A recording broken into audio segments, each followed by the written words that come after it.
கோயிலில் மேலும் சிறப்பாக தூணில் ஸ்ரீ சரபேஸ்வரர் மூர்த்தி 4 கால் 4 கைகள் உடனும் 3 கண்களுடனும் பிரத்யங்கரா மற்றும் சூலினி துர்காவை ரெக்கைகளாக கொண்டு நரசிம்மரை அடக்குவதாக காட்சியளிக்கிறார். மேலும்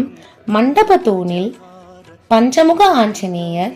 ராமர் மடியில் அமர்ந்த சீதை, அருகில் லக்ஷ்மணனுடன் ஆஞ்சநேயர், யானை மீது அமர்ந்து ஒரு கையில் சேவலுடன் காட்சி தரும் முருகப்பெருமான், வீணையுடன் கூடிய தட்சிணாமூர்த்தி, தன் மனைவியுடன் காட்சி தரும் தட்சிணாமூர்த்தி, மேலும் சிவபெருமானை வழிபடும் மகாவிஷ்ணு மற்றும் பிரம்மதேவர் போன்ற சிற்பங்கள் இங்கு மிக சிறப்பாக காட்சியளிக்கின்றன.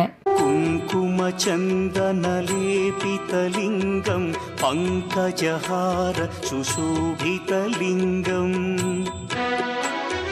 सञ्चित